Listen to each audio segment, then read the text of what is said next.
Hello students, welcome to my study centre GS Pathshala. मैं लेकर आया हूँ most important books for any examination, Lucent और एनसीईआरटी, हिंदी और इंग्लिश दोनों में। मोस्ट ऑफ द एग्जामिनेशंस में आप देख रहे होंगे कि लूसेंट और एनसीईआरटी से क्वेश्चंस आते हैं, तो इसे कवर करने के लिए ये इंपॉर्टेंट है, इसे हम कंप्रिहेंसिव वे में पढ़े, ना कि सिर्फ ऑब्जेक्टिव तौर पे। स्टेप बाय स्टेप पढ़ेंगे। स्टेप बाय स्टेप मतलब ये है कि सबसे पहले हम हिस्ट्री पढ़ेंगे, फिर ज्योग्राफी, फिर पॉलिटी, फिर इकोनॉमिक्स, फिर साइंस, देन अल्टीमेटली इसे हम मिसलेनियस टॉपिक्स भी कवर करेंगे। इसमें अगर हम हिस्ट्री देखते हैं तो हिस्ट्री को 3 पार्ट्स में हम पढ़ेंगे, एंशिएंट, मेडिवल और मॉडर्न। ठीक है, तो एंशिएंट का जो हमारा सिलेबस है, जो मैं पढ़ाने वाला हूँ आपको अगले लेक्चर्स में, ये है pre historic India. Pre historic India मतलब क्या है? प्रागैतिहासिक भारत। इट मीन्स क्या कि सिर्फ स्टोन एज को पढ़ेंगे हम। स्टोन एज क्या होता है? जैसे कि जो भी उस टाइम लोग रहा करते थे, जो पाषाण कालीन जो लोग रहा करते थे, उनका सर्वाइवल स्टोन बेस्ड था। मतलब वो स्टोन के गुफा में रहा करते थे, स्टोन से वो शिकार किया करते थे, स्टोन से वो आग जलाया करते थे, एंड मेनी मोर थिंग्स। इसे हम प्रागैतिहासिक काल बोलते हैं। इसको 3 पार्ट्स में बांटा गया है, पुरा पाषाण, मध्य पाषाण और नव पाषाण, पैलियोलिथिक, मीसोलिथिक और नियोलिथिक। नेक्स्ट हम पढ़ेंगे इंडस वैली सिविलाइजेशन, सिंधु घाटी सभ्यता। बहुत इंपॉर्टेंट है। इसका ओरिजिन कैसे हुआ, इसका स्टेटस क्या था, इसके इंपॉर्टेंट साइट्स क्या थे, इसका आर्ट एंड क्राफ्ट क्या था, हाउ इट वाज डिक्लाइन कैसे हो गया ये। फिर हम पढ़ेंगे आर्यंस और वैदिक एज, आर्य और वैदिक काल पढ़ेंगे। इसकी संस्कृति कैसी थी, इसका समाज क्या था, इसकी शिक्षा कैसी थी, साहित्य, लिटरेचर एंड ऑल अबाउट। महाजनपद और अदर डायनेस्टीज, जो 16 महाजनपद आपने नाम सुना होगा, 16 महाजनपद, इसमें मगध सबसे शक्तिशाली था, उसके बारे में पढ़ेंगे हम। उसके अलावा जो अदर डायनेस्टीज थे, जैसे कि बौद्ध थे, जैन थे, उनका साम्राज्य क्या था, and all things. Mauryan age पढ़ेंगे, चंद्रगुप्त मौर्य के बारे में, बिंदुसार के बारे में, अशोक के बारे में, इसके अलावा उसके साम्राज्य कैसे थे, इन्होंने कौन कौन सा युद्ध लड़ा था, जो भी एग्जामिनेशन पर्पज से हमारे लिए इंपॉर्टेंट है। फिर पोस्ट मॉडर्न इंडिया पढ़ेंगे हम। पोस्ट मॉडर्न इंडिया पढ़ेंगे हम सुंग, छेदी, कुषाण, सातवाहन, उनके साम्राज्य क्या थे, उन्होंने कौन सी लड़ाई लड़ी। गुप्ता एज को हम क्यों गोल्डन एरा ऑफ इंडिया कहते हैं, इसमें हम चंद्रगुप्त पढ़ेंगे, समुद्रगुप्त, इनका साम्राज्य क्या था, इनके विस्तार कहाँ तक थे। गुप्ता के बाद हम पढ़ेंगे पोस्ट गुप्ता। पोस्ट गुप्ता में आते हैं हमारे हर्ष, चालुक्य, पल्लव, इन सभी के बारे में जो एग्जामिनेशन पर्पज से इंपॉर्टेंट होगा उसे हम कवर करेंगे। फिर अर्ली मेडिवल, जो दिल्ली सल्तनत आने से पहले कौन कौन से राजा रहा करते थे, राजपूत, पाल, राष्ट्रकूट एंड ऑल। स्टार्ट करते हैं। स्टार्ट करने से पहले मैं आपको बता दूं कि सबसे पहले हमें समझना जरूरी है कि टाइम फ्रेम क्या है जो हम काउंट करते हैं, you and me, all the countings जो हम स्टार्ट करते हैं वो कैसे स्टार्ट करते हैं। तो काउंटिंग्स के लिए मैं आपको बता दूं कि 0 is considered as the birth of Jesus Christ. Jesus Christ आपने सुना होगा नाम, जीसस क्राइस्ट ईसाइयों के देवता हैं। इनके बर्थ के डेट को हम 0 कंसिडर करते हैं। अब इसके बाद जितनी भी घटनाएं हुई उसे हम एडी बोला करते थे, एनो डोमिनी मीन्स ईसा के जन्म के वर्ष। इसके पहले जितनी भी घटनाएं हुई इसे हम बोलते हैं बिफोर क्राइस्ट, बीसी। पर बहुत सारे कन्फ्लिक्ट्स हुए, तो इसलिए बीसी को सेकुलर वर्ड दिया गया, बीसीई, बिफोर कॉमन एरा। इसलिए कंफ्यूज मत हो जाइएगा आप। बीसी और बीसीई बोथ आर सेम। पहले इसे हम बीसी बोलते थे, अब इसे हम बीसीई बोलते हैं। सेम एज एडी और CE, this is also the secular word of Anno Domini, क्योंकि एनो डोमिनी का मतलब क्या था, ईसा के जन्म के वर्ष। ठीक है, तो इसे एक सेकुलर फॉर्म दिया गया, इसे हम कॉमन एरा बोलते हैं। तो you will never get confused in BC, BCE, AD, CE. पहले बीसी और एडी रहा करते थे, अब जो सेकुलर फॉर्म में है बीसीई और सीई। अब जनरली हम इसे बीसीई और सीई बोलते हैं। बीसीई का मतलब बिफोर कॉमन एरा और सीई का मतलब कॉमन एरा है। देखते हैं हम जो एविडेंसेस हमें मिले हैं। इंपॉर्टेंट चीज ये है कि जो हमें एविडेंसेस मिले हैं, एविडेंसेस जितने भी मिलते हैं हमें, लिटरेरी एविडेंस मिले हैं, आर्कियोलॉजिकल एविडेंस मिले हैं, मतलब साहित्यिक है या फिर पुरातात्विक है, कोई सा भी एविडेंस मिला है, उसको साइंटिस्ट या फिर आर्कियोलॉजिस्ट समझते कैसे हैं। समझने के लिए 2-3 फॉर्म दिए गए हमारे। पहला है कार्बन डेटिंग, मोस्ट इंपॉर्टेंट, बहुत ज्यादा इंपॉर्टेंट है। अब वैसे एग्जामिनेशन पर्पज में नहीं है, लेकिन आपको पता होना चाहिए। C14 is nothing more then, इसमें 6 प्रोटॉन्स है और 8 न्यूट्रॉन्स है, इसलिए इसका C14 नाम है। एक्चुअली क्या है कि रेडियो एक्टिव आइसोटोप होता है। अब इसका इस्तेमाल कैसे करते हैं हम, तो किसी भी एक ऑब्जेक्ट है, से for example this is a log, log means लकड़ी का लट्ठा जो आपने सुना होगा, ऑफ वुड। तो क्या है कि सभी ऑब्जेक्ट्स में कार्बन की एक इंट्रिंसिक वैल्यू होती है। इंट्रिंसिक वैल्यू मतलब इसके अंदर कुछ कार्बन समाहित होते हैं। साइंटिस्ट्स ये पता लगाते हैं कि किसी भी एक ऑब्जेक्ट में जो कार्बन की वैल्यू है वो कितना डिके होगा। जैसे आपको पता है कि रेडियो एक्टिव एलिमेंट हमेशा डिके होते रहते हैं उसमें से कार्बन, तो कार्बन कितना डिके हो गया, तो डिके होने के बाद जितना बचता है उससे हम पता लगाते हैं कि इसका एक्चुअल एज कितना रहा है। दूसरा तरीका है हमारा केमिकल एनालिसिस का, मिट्टी का रासायनिक विश्लेषण करते हैं, हिंदी में इसे बोलते हैं। क्या होता है कि इसमें नाइट्रोजन कंटेंट होता है। एग्जाम्पल मैं आपको समझाता हूँ। से फॉर एग्जाम्पल ये एक फील्ड है, ये 5 हेक्टेयर का फील्ड है और ये 5 हेक्टेयर का फील्ड है। अब इनाम गांव में हमें मिला क्या है वो मैं समझा रहा हूँ। इनाम गांव में तो इसमें क्या है कि अगर आप 5 हेक्टेयर के इस फील्ड में जाओगे तो इस फील्ड में आपको देखोगे क्या कि हमें बोन्स मिल गए हैं। किसके बोन्स मिले हैं? जानवरों के बोन्स मिले हैं। यहाँ पे हमें बोन्स नहीं मिले, ठीक है, यहाँ पे हमें बोन्स नहीं मिले। तो यहाँ पे नाइट्रोजन कंटेंट ज्यादा मिले हैं, यहाँ पे नाइट्रोजन कंटेंट कम मिले हैं या फिर नहीं मिले, बहुत कम मिले कंपेयर टू दिस एरिया। तो साइंटिस्ट्स और archaeologists are of the opinion that कि यहाँ पे हो सकता है कि पशु की मात्रा ज्यादा थी, या हो सकता है कि यहाँ तबेला रहा करता, जो अस्तबल बोलते हैं वो। ये हमारे हो गया chemical analysis of nitrogen content. Next हमारे बहुत सारे अन्य भी विधि है। वो क्या है? एक डीएनए स्टडी है, दूसरा बोन स्टडी है और डेंटल स्ट्रक्चर है। डीएनए स्टडी हम करते रहते हैं, जो साइंटिस्ट है हमारे। बोन स्टडी भी करते हैं कि कितना डिफॉर्मेशन वो हुआ है, कैल्शियम की मात्रा कितनी है, कार्बन कितना डिके हो गया है। डेंटल स्ट्रक्चर बहुत इंपॉर्टेंट है इसमें। क्यों इंपॉर्टेंट है? क्योंकि इससे हमें ये पता चलता है कि जो उस समय पशु रहा करते थे वो खाते क्या थे। जितना ज्यादा वो हार्ड मटेरियल खाएंगे उतना ज्यादा उनका डेंटल डिफॉर्मेशन ज्यादा होगा। इसी तरीके से केमिकल चीजें अगर ज्यादा वो खाते होंगे तो उसके हिसाब से उनके डेंटल में कैल्शियम की मात्रा या फिर और बहुत सारी चीजें उसमें चेंजेस आएंगे। तो डेंटल स्ट्रक्चर में चेंजेस बहुत ज्यादा इंपॉर्टेंट है। अब हमारा मेन टॉपिक आता है what is history all about. इतिहास है क्या? इस इंसान को देखिए, आपने नाम सुना होगा हेरोडोटस का। ये हेरोडोटस है, इसे ही हम फादर ऑफ हिस्ट्री बोलते हैं, इतिहास के जनक। जैसे आपने सभी ने सुना होगा कि what is history all about. History is the study of past. बीती हुई कहानी को पढ़ना है हिस्ट्री। लेकिन उस कहानी में क्या है? इवेंट्स है, किंग्स है और वॉर्स है। इवेंट्स मीन्स क्या? कहीं भी हिस्ट्री में जैसे कि हमसे पहले, हमारे जन्म से पहले जितने भी जो the thing that we are studying now, उससे पहले जितनी भी घटनाएं हुई, वो घटना बाढ़ के रूप में हो, किसी ने मॉन्यूमेंट्स बना दिया, सूखा पड़ गया, कोई पॉलिसी लाई हो, कुआं खुदवा दिया, कोई सा भी चीज है, तो they are all studies in events. इसे हम हिस्ट्री में स्टडी करते हैं। जितने किंग्स हुए, जितने भी किंग्स का आप नाम सोच लो, वो सारे को हम स्टडी करते हैं हिस्ट्री में। उन्होंने कितनी लड़ाइयां लड़ी। अब वो लड़ाइयां सिर्फ किंग्स की नहीं हो सकते हैं, हो सकता है कॉमन मैन की भी लड़ाई हो, जो कि इतिहासकार कम लिखा करते थे। लेकिन वो जितनी भी घटनाएं हैं वो हम हिस्ट्री में पढ़ते हैं। The thing we miss is change. Change हमें पढ़ना होता है। अब एग्जामिनेशन पर्पज से इंपॉर्टेंट क्या है कि हमें चेंज पढ़ना है। जैसे कि मैं आपको पढ़ाऊंगा आगे, पैलियोलिथिक से हम चले गए मीसोलिथिक में। तो ये जो चेंज है ना, इस ट्रांजिशन पीरियड से क्वेश्चंस आते हैं एग्जामिनेशन में। मार्क माय वर्ड, मैं आपको बता चुका हूं already. After this lecture you will be able to solve more than 90% of the question, so you have to not miss a single topic.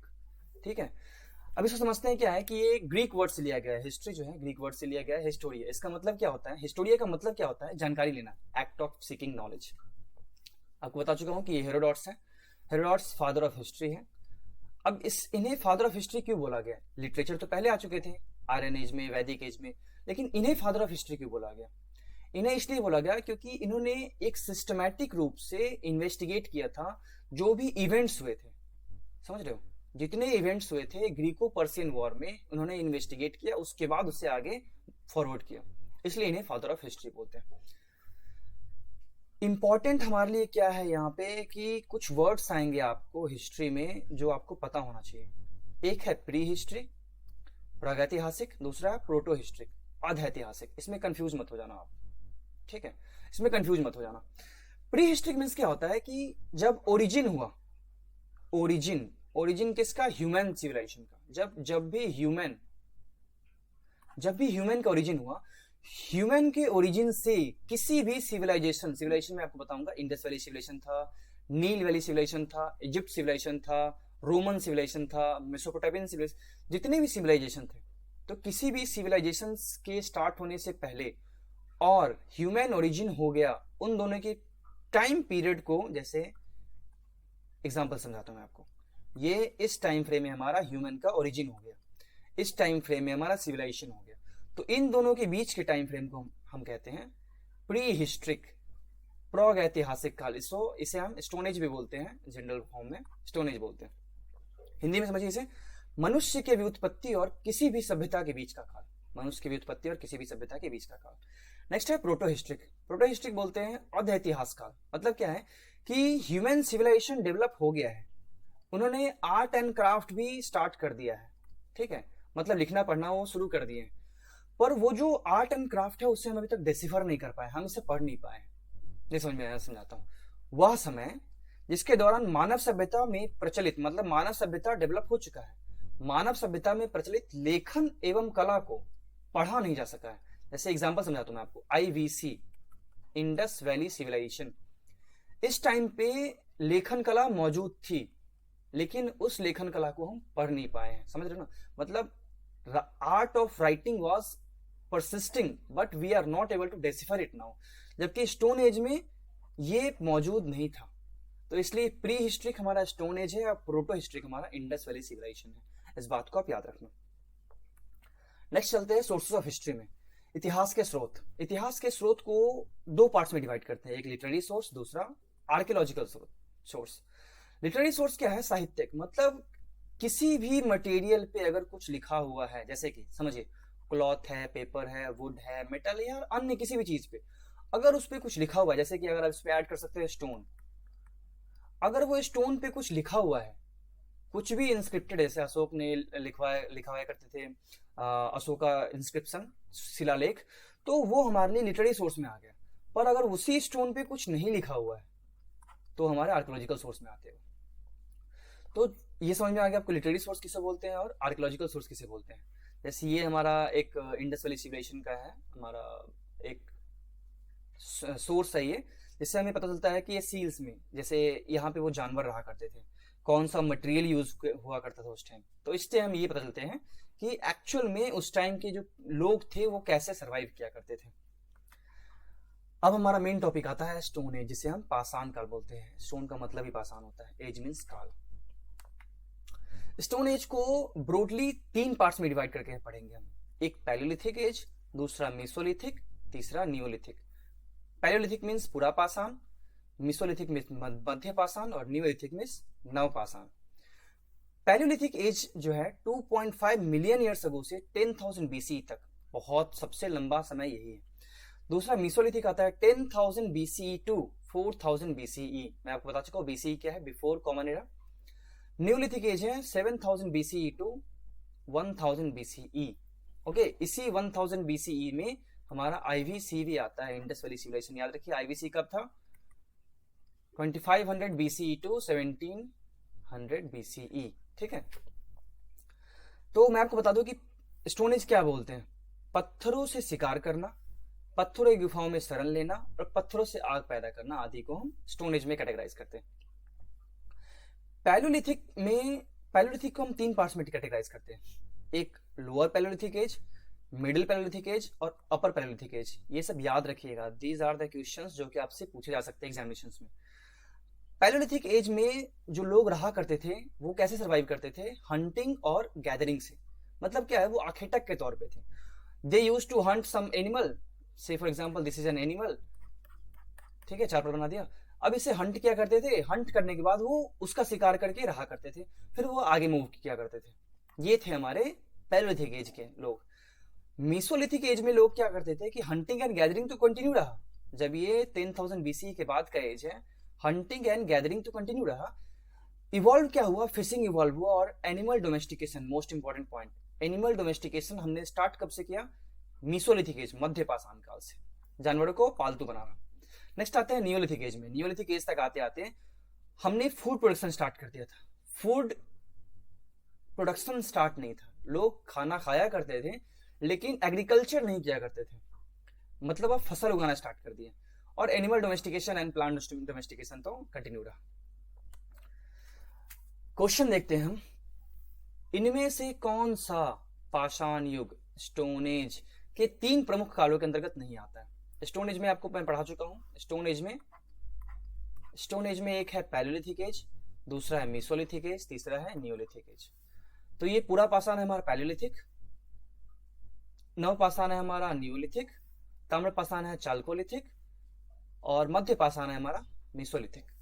तो इसमें से आंसर कौन सा है हमारा, निम्नलिखित में से कौन सा युग, पाषाण युग, स्टोन एज 3 प्रमुख कालों के अंतर्गत नहीं आता, मतलब इसमें से कौन सा स्टोन एज नहीं है। स्टोन एज कौन सा नहीं है, मैं आपको पढ़ा चुका हूं। एक पैलियोलिथिक है, मीसोलिथिक है, नियोलिथिक है। देखो पैलियोलिथिक है, मीसोलिथिक है, नियोलिथिक है, क्या नहीं है, तो ताम्रपाषाण नहीं है। इसे हम कॉपर एज बोलते हैं, चाल्कोलिथिक बोलते हैं। इसलिए आपको कोई सा भी टॉपिक मिस नहीं करना, याद रखना क्वेश्चंस कहीं से भी बन सकते हैं। I have already told you. Next देखते हैं, उत्खनित प्रमाणों के अनुसार पशुपालन का प्रारंभ कहां से हुआ था। एनिमल डोमेस्टिकेशन, याद रखिए, एनिमल डोमेस्टिकेशन कहां से स्टार्ट हुआ, निचले पूर्व पाषाण काल में, मध्य पूर्व पाषाण काल में, ऊपरी, एक्चुअली ये पूर्व है, ठीक है, ऊपरी पूर्व पाषाण काल में और मध्य पाषाण काल में। तो ये पूर्व पाषाण काल का है, क्या है हमारा, कि ये पैलियोलिथिक एज है। तो लोअर पैलियोलिथिक एज है, या फिर मिडिल पैलियोलिथिक एज है, या फिर ये upper palaeolithic age. Palaeolithic age में हमारा 3 आ गए, लोअर, मिडिल और अपर। तो हमने पशुपालन का प्रारंभ कहां से पढ़ा था, पशुपालन का प्रारंभ हुआ था मध्य पाषाण काल में। देखिए एनिमल डोमेस्टिकेशन कहां पे स्टार्ट हुआ था, इट इज फ्रॉम द मध्य पाषाण काल, मीसोलिथिक एज, ठीक है। इसलिए कोई सा भी टॉपिक आपको मिस नहीं करना है। ये रेलवे में पूछा गया क्वेश्चन है, ये यूपी पीसीएस में। अब हम कंसीडर करते हैं पैलियोलिथिक एज को। पैलियोलिथिक एज किसे बोलते हैं, जिस एज में स्टोन एज स्टार्ट हुआ था, the earlier phase of stone age, इसे हम पैलियोलिथिक बोलते हैं। सबसे पहला, ये लोग रहते कहां थे, इंपॉर्टेंट क्वेश्चन ये है कि वो रहते कहां थे। वो कोई एक जगह फिक्स नहीं था उनका कि यहीं पे रहेंगे। वो रहते कहां थे, जहां भी फूड की अवेलेबिलिटी होगी, जहां भी वाटर की अवेलेबिलिटी होगी, जहां भी स्टोन की अवेलेबिलिटी होगी, क्योंकि वो स्टोन बेस्ड सर्वाइवल था उनका, और बिना खाना और पानी के वो सर्वाइव नहीं कर सकते। इसलिए ये बनाया गया है होली ट्रायंगल, ठीक है, this is so called Holi triangle. अगर आपसे क्वेश्चन पूछा आता है कि इनमें से इंपॉर्टेंट साइट कौन सा है, या फिर इनमें से कौन सा साइट पूरा पाषाण काल का नहीं है, तो आप याद रखना कि जहां भी स्टोन होगा, वाटर होगा, फूड होगा, चांसेस ये है कि वहां पे वो रहते होंगे, ठीक है। इंपॉर्टेंट साइट्स हमें जो याद रखने हैं वो ये है, भीमबेटका एमपी में मोस्ट इंपॉर्टेंट साइट। अगर आपसे पूछा जाए कि most important site in the stone age कौन सा था, भीमबेटका था। ये भीमबेटका तीनों एज में सर्वाइव किया, पैलियोलिथिक, मीसोलिथिक और नियोलिथिक। हंसगी ये कर्नाटक में है, सोहन वैली पाकिस्तान, कोटा राजस्थान, लिंगसुगुर कर्नाटक, कुरनूल केव आंध्र प्रदेश, बेलन वैली यूपी, दिदवाना राजस्थान। अब आपको इंपॉर्टेंट इसमें से एक पॉइंट बताता हूं मैं, जो फर्स्ट एविडेंस हमें स्टोन एज की मिले है ना, याद रखना, first evidence of stone age culture हमें लिंगसुगुर से मिला है, कर्नाटक से। आपको मैं बता दूं कि फर्स्ट स्टोन एज यहां पे नहीं था। फर्स्ट स्टोन एज मतलब क्या है कि सबसे पुराना स्टोन एज यहां पे नहीं था, लेकिन जो स्टोन एज का सबसे पहला हमें प्रमाण मिला है वो मिला है लिंगसुगुर से। दूसरा, ये कुरनूल केव से हमें राख मिले हैं, राख मिले हैं मतलब वहां पे आग की प्रेजेंस मिली है हमें, ठीक है। तो इंपॉर्टेंट साइट से ये आपको याद करना ही है, इसका कोई अल्टरनेट ऑप्शन नहीं है। भीमबेटका, हंसगी, सोहन वैली, कोटा, लिंगसुगुर, कुरनूल केव, बेलन वैली, दिदवाना, ठीक है। चलते हैं नेक्स्ट। ये जो पैलियोलिथिक एज है, इसमें जो टूल्स बनाया करते थे लोग वहां उस टाइम, जो पैलियोलिथिक एज, जो स्टोन एज पीपल हुआ करते थे, वो टूल्स कैसे बनाते थे। टूल्स बनाने की 2 टेक्निक थी उनकी। पहला टेक्निक था स्टोन एंड स्टोन रख के, दूसरा प्रेशर फ्लेकिंग। प्रेशर फ्लेकिंग क्या है, दबाव शल्कन इसे हिंदी में कहते हैं। इसमें क्या है, जैसे एक ओनियन आप समझ लो, consider it as a onion. इसमें इसके ढेर सारे लेयर्स, तो एक एक लेयर को हटाते गए हम, नॉट लाइक ओनियन, पर इसे ऐसे काट के, जैसे देखो ये एग्जांपल आप समझ लो, प्रेशर फ्लेकिंग। ओके, तो आपके लिए ये इंपॉर्टेंट है कि आप इसे याद कर लो। चलिए नेक्स्ट देखते हैं। नेक्स्ट है हमारा प्रेशर फ्लेकिंग। प्रेशर फ्लेकिंग ये है कि ओनियंस जो है हमारे, तो ओनियंस के जो स्लाइस होते हैं, तो ओनियंस के स्लाइस को जैसे हम निकाल देते हैं एक एक करके, वैसे ही प्रेशर लगाया करते हैं। ये जो इमेज देख रहे हो आप, एक स्टोन है, एक स्टोन को दूसरे स्टोन पे लगाया रखा जा रहा है, उसके बाद उसे प्रेशर लगा के इसे अपार्ट कर दिया जा रहा है। This is called the pressure flaking technique. दूसरा है stone on stone. Stone on stone में क्या है कि एक पत्थर से दूसरे पत्थर पे मारा जाता है। इमेज देखो आप, एक पत्थर से दूसरे पत्थर मारते थे हम, उससे हम इसे टूल्स बनाते थे। अब इसका एक एग्जांपल मैं समझाता हूँ, इसका ये आउटकम क्या हुआ। आउटकम ये हुआ कि जब स्टोन पे स्टोन मारा जा रहा था तो फायर हुआ, क्योंकि फ्रिक्शन से फायर होगा, तो फायर हुआ। तो अब ये फायर का एविडेंस हमें कहाँ मिला है? कुरनूल में, जो मैं आपको बताया हूँ, जो इंपॉर्टेंट साइट था एक कुरनूल, याद है ये कुरनूल। तो यहाँ इस कुरनूल से हमें राख मिले हैं। राख है मतलब आग के हमें एविडेंसेस मिले हैं। अब आग का जो यूज है वो अकॉर्डिंग टू द आर्कियोलॉजिस्ट्स और हिस्टोरियंस, साइंटिस्ट्स, वो क्या कहते हैं कि बहुत सारे वो आग का यूज किया करते होंगे, जैसे कि लाइट के फॉर्म में, कुकिंग के फॉर्म में, एनिमल्स स्कैरिंग मतलब जानवरों को डराने के रूप में भी। इंपॉर्टेंट पॉइंट याद रखिएगा आप कि बिगर स्टोन्स जो है उस टाइम यूज हुआ करते थे हंटिंग में, मतलब बड़े स्टोन्स थे, ठीक है। तो अगर आपको पैलियोलिथिक एज में पूछा जाए कि स्टोन का साइज बड़ा था या छोटा था, तो you will have to answer that it was in bigger in size. Next आते हैं अपने टॉपिक की तरफ, मीसोलिथिक या मिडिल स्टोन एज। मीसोलिथिक को हम मिडिल स्टोन एज भी बोलते हैं because it is the mid of the stone age, ठीक है। इस टाइम क्या हो रहा था कि पैलियोलिथिक एज खत्म हो गया था हमारा, लगभग 9000 BCE के आसपास पैलियोलिथिक खत्म हो गया था। हंटिंग एंड गैदरिंग कंटिन्यूड था, मतलब हंटिंग और गैदरिंग आर्किटेक्ट के रूप में जो रहा करते थे वो, ठीक है, आर्किटेक्ट के तौर पे वो कंटिन्यूअस चल रहा था। फिशिंग इवॉल्व हुआ था, आपको मैं बताया गया था कि लेटर ऑन डोमेस्टिकेशन भी स्टार्ट हुआ था। किसका डोमेस्टिकेशन, किसका स्टार्ट हुआ था? एनिमल्स का, एनिमल्स डोमेस्टिकेशन, ना कि फूड का, क्रॉप्स का डोमेस्टिकेशन। इंपॉर्टेंट हमारे लिए यहाँ पे सबसे इंपॉर्टेंट पॉइंट क्या है कि माइक्रोलिथिक टूल बनाते थे, मतलब पत्थर के छोटे हथियार। देख रहे हो आप, अलग अलग साइज के, शेप्स के छोटे छोटे हथियार थे। इसके साइज वेरी करते हैं 1 to 8 सेंटीमीटर। इसके आकार रहा करते थे रोम्बस, ट्रायंगल, ट्रेपेजेस, मतलब विषमाकार था, त्रिभुजाकार था, समलंबाकार था, अलग अलग प्रकार के रहा करते थे। ये इंपॉर्टेंट पॉइंट्स आप इसे मत करना, ओके। अब इंपॉर्टेंट साइट्स क्या है इसके? इंपॉर्टेंट साइट्स है सांभार लेक इन राजस्थान, बहुत इंपॉर्टेंट साइट है, ठीक है, सांभार लेक इन राजस्थान। अब यहाँ पे सबसे इंपॉर्टेंट पॉइंट क्या है हमारे लिए कि अर्लीस्ट एविडेंस प्लांट के यहाँ से मिले हमें, मतलब प्लांट के जो एविडेंस मिले हमें ये 7000 से 6000 BCE के आसपास का था। हमें सबसे पहला एविडेंस यहाँ से मिले, सांभार लेक से। दूसरा है माइक्रोलिथिक इंडस्ट्रीज यहाँ से मिले हैं। एक एग्जांपल मैं आपको समझाता हूँ। इंडस्ट्रीज मैं किसे बोलूंगा, याद रखिए, इंडस्ट्रीज में किसे बोलूंगा जब आप आसपास के एरिया देखो, ठीक है। How do historians and archaeologist declare any area as an industry of anything? एक एरिया है, इस एरिया में क्या है कि वो बहुत सारे टूल्स मिले हैं उनको, छोटे छोटे छोटे छोटे, जबकि आसपास के एरिया में compare to this specific area काफी कम टूल्स मिले हैं। अब ये एरिया मैं आपको बता दूं कि माइक्रोलिथिक टूल्स बनाते थे।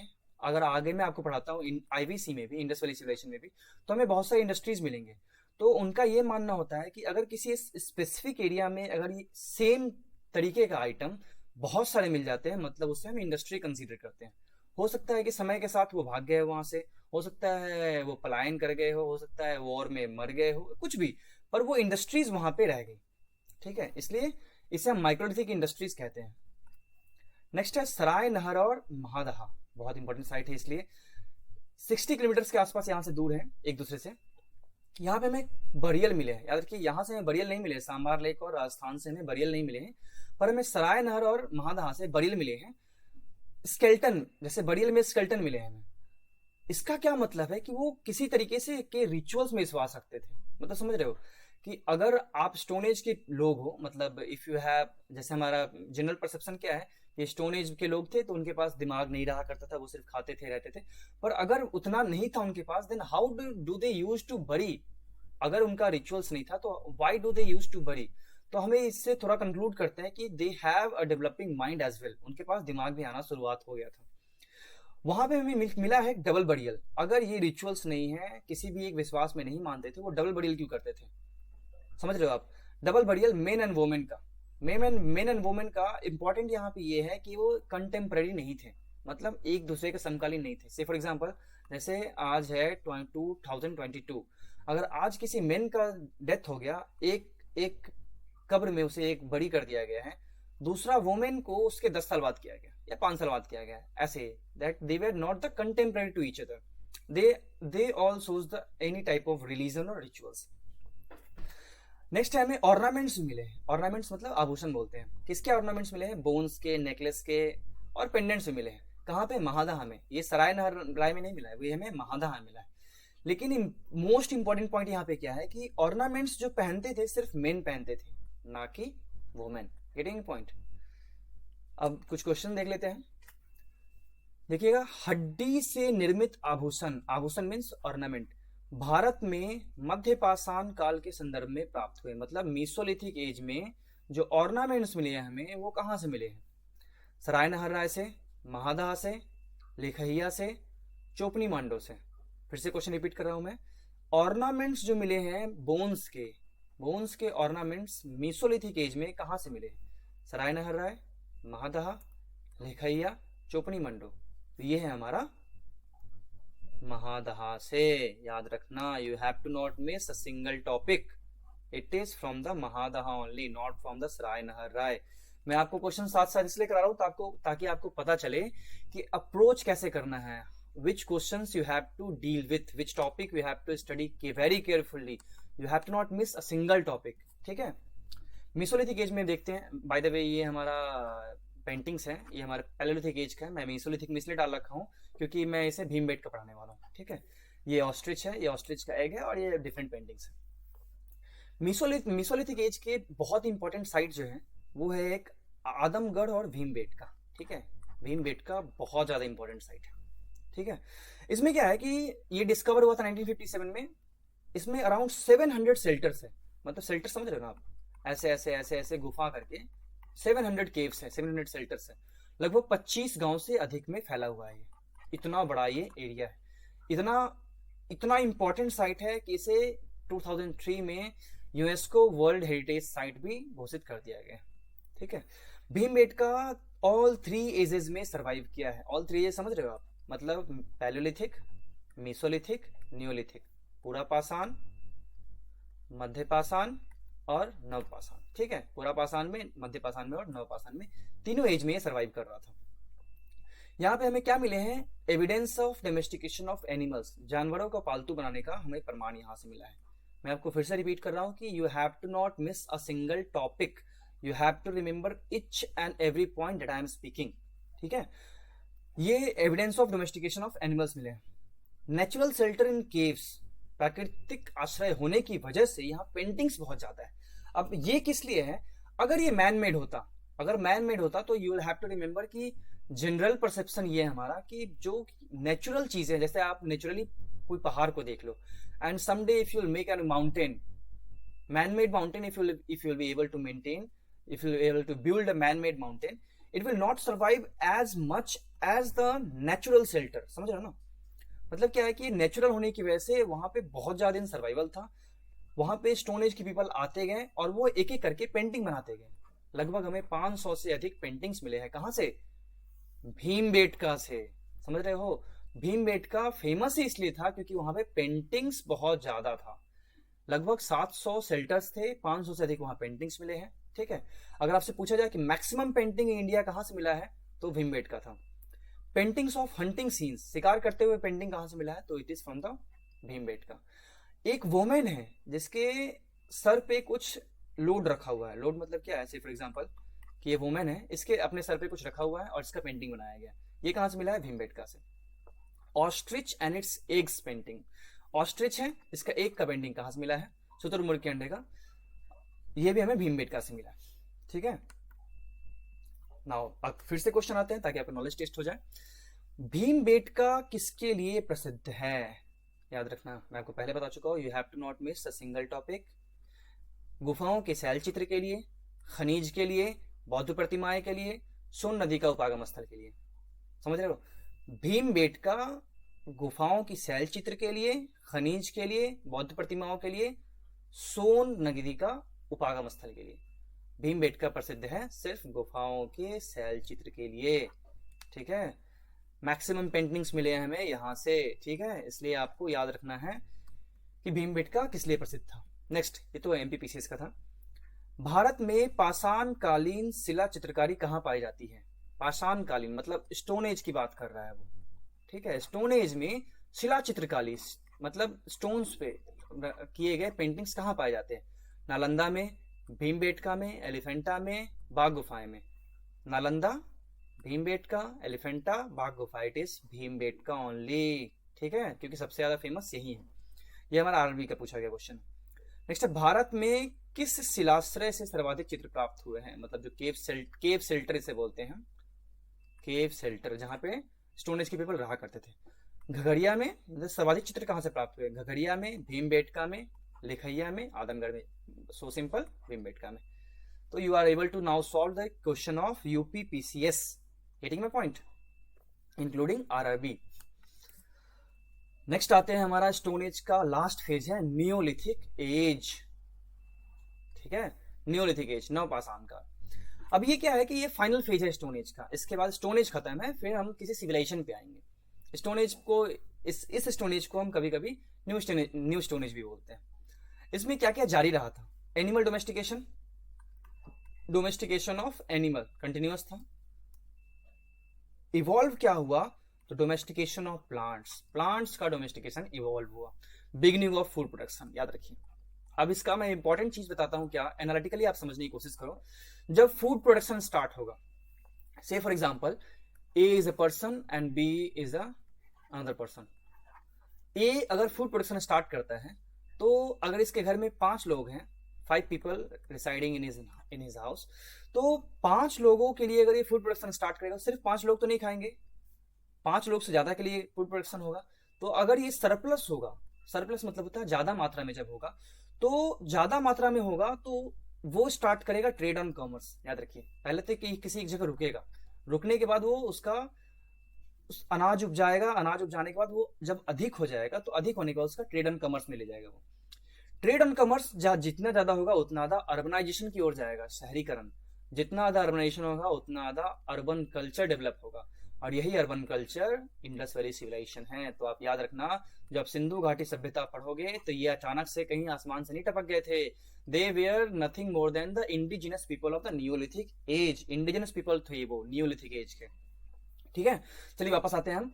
टूल्स चेंज हो गए, आपको मैं बता चुका हूं ऑलरेडी। देखो टूल्स कैसे थे मेसोलिथिक एज के, 1 to 8 सेंटीमीटर्स के थे, ठीक है। अब इसमें कैसे हमारे टूल्स मिलेंगे? इसमें जो टूल्स मिलेंगे हमें, इसमें टूल्स मिलेंगे हमें वो अलग अलग, कृषि के लिए अलग टूल होगा, काटने कूटने के लिए अलग टूल होगा, सबके लिए अलग अलग बेसिकली टूल्स आने लगे, ठीक है। क्रॉप्स जो मैं आपको बता रहा हूं कि इंपॉर्टेंट क्रॉप्स कौन कौन से थे जो फूड प्रोडक्शन स्टार्ट हो गया था, क्रॉप प्रोडक्शन।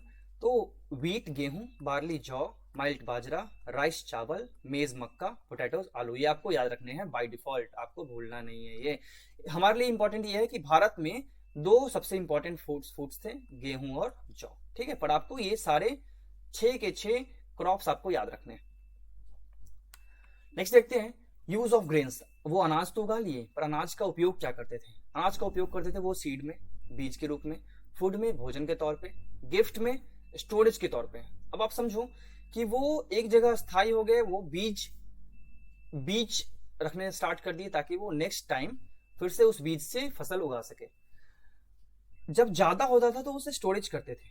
अब आप हवा में तो स्टोरेज करोगे नहीं, स्टोरेज करने के लिए आपको कुछ आइटम ऐसा चाहिए, कोई ऐसा साधन चाहिए जहां पे आप रख सके उसे। तो स्टोरेज के लिए हम वो बनाना स्टार्ट करेंगे, पॉटरी, बर्तन। अब ये बर्तन कैसे थे? या तो बास्केट थे, क्ले पॉट्स थे, डिगिंग ऑफ पिट्स। मैं सुना हूं डिगिंग ऑफ पिट्स कैसे होता है। बास्केट हुआ करते थे, बास्केट मतलब टोकरी, टोकरी में रखा करते थे, या फिर मिट्टी के बर्तन में, या फिर जमीन खोद के। जिस तरीके से अनाज के अलग अलग उपयोग थे, वैसे ही जानवरों के अलग अलग उपयोग हुआ करते थे स्टोन एज में। मैं ये सब पढ़ा रहा हूं आपको स्टोन एज में, न्यूलिथिक टाइम का। मिल्क के तौर पे, फार्मिंग के तौर पे, मीट के तौर पे, मतलब जो दूध देने वाले उसका दूध निकाला करते थे, वो उसका सेवन किया करते थे। फिर फार्मिंग के तौर पे, मतलब उससे खेती कराया करते थे। फिर नेक्स्ट, अगर वो किसी काम का नहीं रहता था, तो अगर वो नॉन टॉक्सिक है तो उसे मीट के तौर पे लोग खाया करते थे। याद रखिए कि इंडस वैली सिविलाइजेशन को एग्जिस्टेड विद द आईवीसी। याद रखना, जब मैं आपको आईवीसी पढ़ाऊंगा इंडस वैली सिविलाइजेशन, तो आप याद रखना कि इंडस वैली सिविलाइजेशन जो था वो सिंधु घाटी सभ्यता के कंटेम्प्रेरी था। मैं आपको बताऊंगा कैसे। जब मैं आपको हड़प्पन सिविलाइजेशन पढ़ाऊंगा तो हड़प्पन में 3-4 पार्ट्स में आए थे हड़प्पन। एक प्री हड़प्पन, एक मेच्योर हड़प्पन, एक लेट हड़प्पन। ठीक है, तो प्री हड़प्पन टाइम पे ये आएंगे हमारे neolithic age. The first grain used by human being around 8000 BCE was barley. याद रखना, बार्ले का हिंदी होता है जौ। तो ह्यूमन बीइंग ने सबसे पहला 8000 BCE के आसपास कौन सा अनाज उपयोग में किया? तो उपयोग किया था जौ। ठीक है, इट वाज जौ। नेक्स्ट है agriculture neolithic age differs from place to place. आपको मैं इंपॉर्टेंट बात बता रहा हूँ कि नवपाषाण काल में जो न्यूलिथिक एज में था वो एग्रीकल्चर वेरी करता था। मतलब ये है कि अगर आप नॉर्थ में जाओ तो आपको कुछ और एग्रीकल्चर मिलेगा, साउथ में कोई और, नॉर्थ ईस्ट में कोई और, ईस्ट में कोई और, वेस्ट में ऐसा था। इंपॉर्टेंट मैं बताता हूँ आपको, जैसे आप मेहरगढ़ जाओगे तो मेहरगढ़ में आपको गेहूं और जौ मिलेगा। साउथ इंडिया में जाओगे तो आपको बाजरा और मरुआ मिलेगा, मरुआ मतलब रागी होता है। और फिर नॉर्थ ईस्ट में जाओगे तो आपको क्रॉप्स के कोई एविडेंस नहीं मिलेंगे। ठीक है, तो आपको याद रखना कि अगर आपको 4 examples they they for 4 options, पूछा जाए कि इसमें से कौन से साइट पे, कौन से एरिया में क्रॉप्स के कोई भी एविडेंस नहीं मिले हैं, तो वो नॉर्थ ईस्ट है। अब न्यूलिथिक साइट्स, इंपॉर्टेंट क्वेश्चंस यहां से बनते हैं, याद रखना मेरे भाई, इंपॉर्टेंट क्वेश्चंस यहां से बनते हैं। इंपॉर्टेंट साइट्स हम 6 पार्ट्स में पढ़ेंगे। नॉर्थ वेस्ट है, नॉर्थ है, साउथ ईस्ट है, साउथ है, साउथ वेस्ट है, जितने भी हैं वैसे पढ़ेंगे हम इसे। नॉर्थ ईस्ट को हम, जो मेहरगढ़ है, मेहरगढ़ को हम 3 पार्ट्स में पढ़ेंगे। एक 7500 BCE to 5500 BCE, second 5500 BCE to 4500 BCE, and third is 4500 BCE to 3500 BCE। Start करते हैं मेहरगढ़ से। मेहरगढ़ में क्या था कि ट्रेड चला करता था ईरान और अफगानिस्तान से। हमें पता कैसे चला है ये? मेहरगढ़ से। अगर आपको 4 ऑप्शंस देके पूछा जाए कि निम्नलिखित में से किस साइट से ईरान और अफगानिस्तान के साथ ट्रेड एंड कॉमर्स के साक्ष्य मिले हैं, तो वो है हमारा मेहरगढ़। ठीक है, ट्रेड एंड कॉमर्स के वो कैसे मिले? क्योंकि हमें साक्ष्य मिले हैं वहां से। We scientists were able to find some cultural exchanges. यहाँ पे घर कैसे बनते थे? Single cell house. This is, आप देख रहे हो, सिंगल सेल हाउस, मतलब एक ही कमरा है ऐसे, बस उसी का घर है। This is the single cell house. Trade और कॉमर्स चल रहा था वहां पे। अर्लीस्ट फार्मिंग का एविडेंस कहां से मिला है हमें? मेहरगढ़ से। याद रखना, बहुत इंपॉर्टेंट क्वेश्चन है कि भारतीय उपमहाद्वीप से सबसे पहला फार्मिंग मतलब कृषि का सबसे पहला साक्ष्य कहां से मिला है? तो ये है मेहरगढ़ से। नेक्स्ट है, हम सेकेंड फेज में पढ़ते हैं चार्ड कॉटन सीड्स। मतलब समझ रहे हो आप कि उस समय कॉटन का भी प्रचलन हो चुका था, जले हुए मिले हैं ये।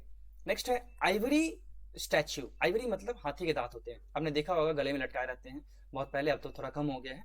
तो छोटे वाले उसके दांत के, हाथी के दांत के माला बना देते थे। तो आइवरी, हाथी के दांत के स्टैच्यू मिले हैं। स्टीएटाइट बहुत इंपॉर्टेंट मटेरियल है ये। स्टीएटाइट एक्चुअली मुलायम पत्थर होता है, इसका नाम ही है। तो इसके हमें साक्ष्य मिले हैं। नेक्स्ट है हाउसेस का साइज बड़ा हो गया। देख रहे हो आप, ये सिंगल सेल हाउस था, इसके साइज बड़े हो गए। ये मेहरगढ़ में पढ़ रहे हैं, याद रखना आप, you do not gate confused कि कौन सा टॉपिक पढ़ रहे हैं। मेहरगढ़ में सेकेंड फेज में हम पढ़ रहे हैं, धीरे धीरे उसका सिंगल सेल हाउस से डबल ट्रिपल सेल हाउस हो गया। ठीक है, पॉटरी के साक्ष्य मिले हमें। टेराकोटा के इमेजेस मिले। टेराकोटा, अब आपको मैं समझा दूं कि आइवरी, स्टीएटाइट और टेराकोटा, आइवरी, स्टीएटाइट और टेराकोटा, ये तीनों आपको इंडस वैली सिविलाइजेशन में भी मिलेंगे। इसलिए अगर आपसे पूछा जाए 4 ऑप्शंस देके कि विच of the following evidence does not coexist with the contemporary time of Neolithic and IVC, तो ये आइवरी, स्टीएटाइट और टेराकोटा है उसमें। ठीक है, ये एग्जिस्ट करते हैं एक दूसरे के समकालीन। लास्ट फेज है मेहरगढ़ का, ये ट्रेड एक्सपैंड हो गया है। ठीक है, ट्रेड तो चल ही रहा था सबसे। कलेक्टिव ग्रेव्स मिले हैं, एक साथ कई मनुष्य के कंकाल। याद रखना, ये सारे चीज आपको याद रखना है कि एक साथ कई मनुष्य कंकाल कहां से मिले? This is from the Mehrgarh. Copper मिलने स्टार्ट हो गए थे हमें, ट्रेस ऑफ कॉपर्स मिले हैं, कहां से? मेहरगढ़ से। न्यू साइट्स लाइक आमरी भी उभर के आ रहा था, जो कि इंडस वैली सिविलाइजेशन का भी साइट है। ठीक है, नेक्स्ट आते हैं नॉर्थ इंडिया में। हमारा नॉर्थ वेस्ट खत्म हो गया है, याद रखिए, नॉर्थ वेस्ट है हमारा, नॉर्थ वेस्ट कंप्लीट हो गया है। नेक्स्ट है नॉर्थ इंडिया में आते हैं। नॉर्थ इंडिया में सबसे इंपॉर्टेंट है हमारा बुरझाम, और हम पढ़ेंगे बुरझाम है, गुफकराल है, कनिष्कपुरा है। बुरझाम हमारा है north east of Srinagar, Gufkral है साउथ ईस्ट ऑफ श्रीनगर, और कनिष्कपुरा बारामूला डिस्ट्रिक्ट में, जम्मू कश्मीर के। इंपॉर्टेंट हमारे लिए बहुत ही है ये चीज की all 3 areas no mesolithic site is found. मतलब समझ रहे हो आप, समझाना चाहते हो, देखो ये हमारा पैलेलिथिक एज है, स्टोन एज की शुरुआत हो गई, फिर मीसोलिथिक एज आए, टूल्स के साइज छोटे हो गए, थोड़े डेवलपमेंट आ गई, फिर न्यूलिथिक एज आई। तो इसमें टूल्स के साइज और चेंज हो गए और थोड़ा और डेवलपमेंट हो गया, इसमें एनिमल्स का डोमेस्टिकेशन होना स्टार्ट हो गया, इसमें फूड का डोमेस्टिकेशन होना स्टार्ट हो गया, ठीक है, क्रॉप्स का। लेकिन ये जो तीनों साइट्स है ना, आप ध्यान से देखो, ये तीनों साइट्स में नियोलिथिक एज मिले हैं, मीसोलिथिक एज नहीं मिले हमें। तो जनरल परसेप्शन क्या है हमारा कि पहले पैलेलिथिक एज में लोग रहा करते थे, उसके बाद मीसोलिथिक में, उसके बाद नियोलिथिक में, पर नहीं, यहाँ पे चांसेस इसके ये बनते हैं कि people must have migrated from somewhere else, from place A to place B to settle down in Jammu Kashmir region. Okay, तो यहाँ पे सिर्फ नियोलिथिक एज मिले। बुरझाम के देखते हैं हम, बुरझाम में सर्कुलर या ओवल शेप्ड पिट हाउस मिले, याद रखो। मेहरगढ़ में कैसे मिले थे, सेल टाइप हाउस मिले, ठीक है, यहाँ पे हमें सर्कुलर हाउस मिलते हैं। नेक्स्ट है, इसमें बरियल मिले हैं, किसके, ह्यूमन प्लस एनिमल के। हमें डॉग का प्रमाण मिला है कि मे बी, माइट बी कि वो शिप, गोट या कुछ भी, कुछ और भी जानवर के साथ उनको बरी किया जाता होगा, पर हमें प्रमाण किसका मिला है, डॉग का। मतलब क्या है कि तुम्हारा मालिक मर गया, तुम ही मर जाओ, ऐसा वाला चीज मे बी कि they may be having some believe in such type of rituals. Next है paintings of hunting scenes. Hunting scenes के हमें पेंटिंग्स मिले हैं, कहां से, बुरझाम से। Wheat and lentil, important point ये है कि लेंटिन, LENTIL, लेंटिल, मसूर, मसूर का भी हमें प्रमाण मिला है, कहां से, बुरझाम से। डॉग मिले हैं, कैटल मिले हैं, सेप, गोट, ये सब मिले हैं।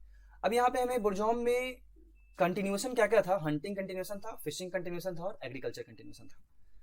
नेक्स्ट देखते हैं हम, बुरझाम में एक बहुत ही इंपॉर्टेंट पेंटिंग ये मिला है हमें।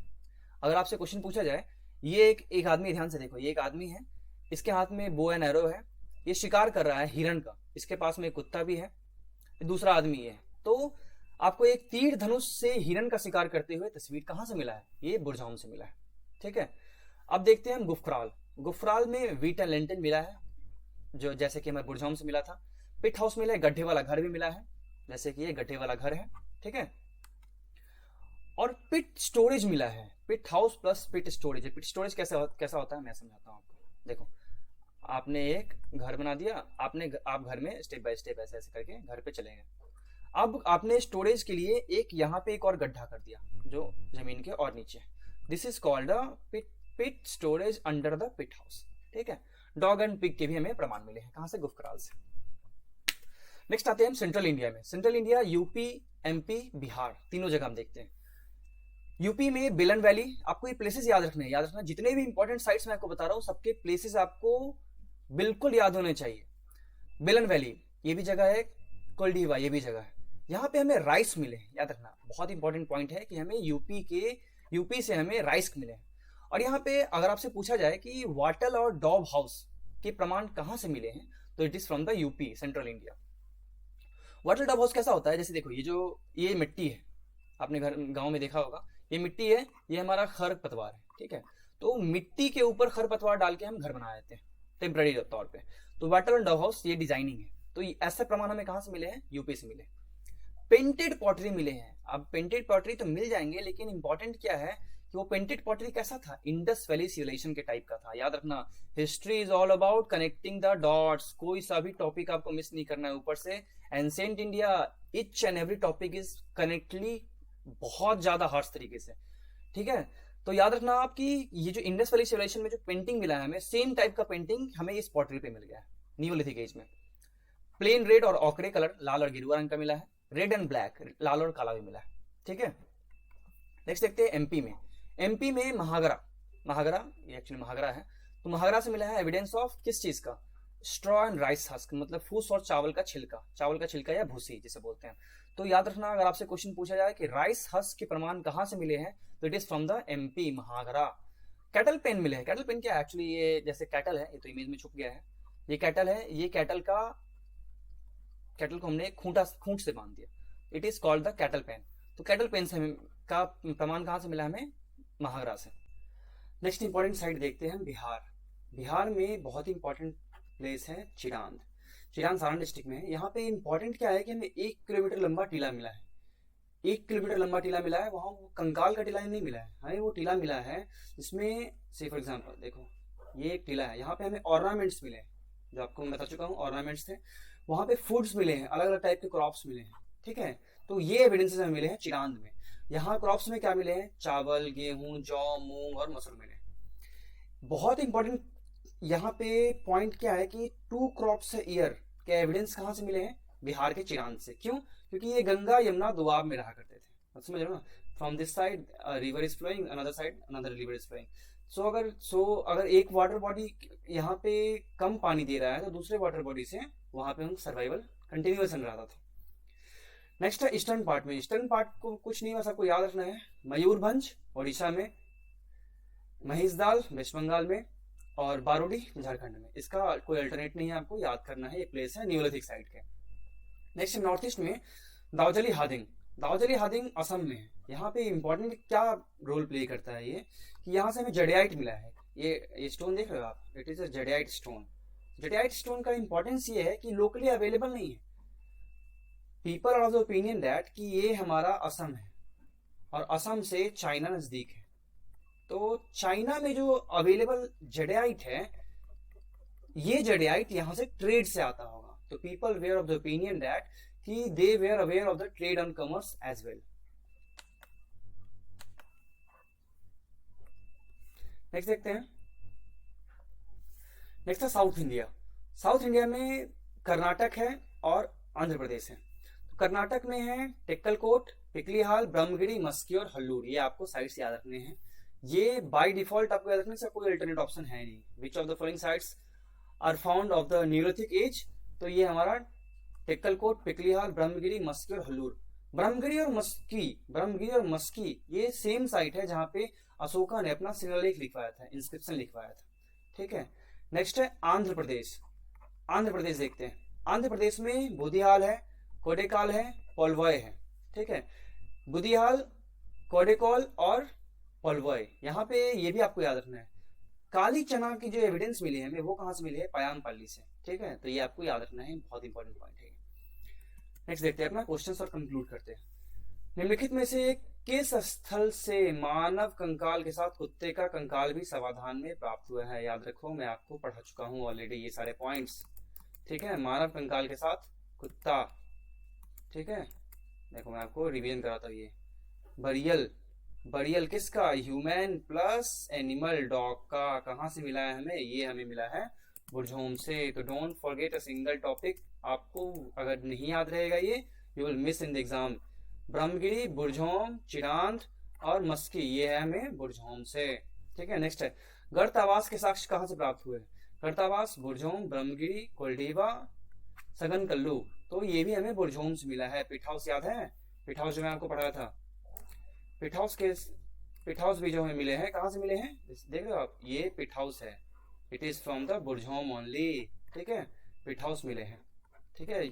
इसलिए आपको याद रहना चाहिए सारे टॉपिक्स। चलो नेक्स्ट क्वेश्चन की तरफ हम देखते हैं।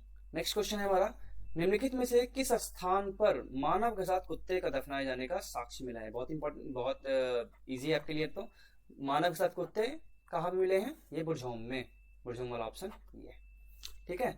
नेक्स्ट क्वेश्चन है, भारतीय उपमहाद्वीप में कृषि के प्राचीनतम साक्ष्य कहाँ से प्राप्त हुए?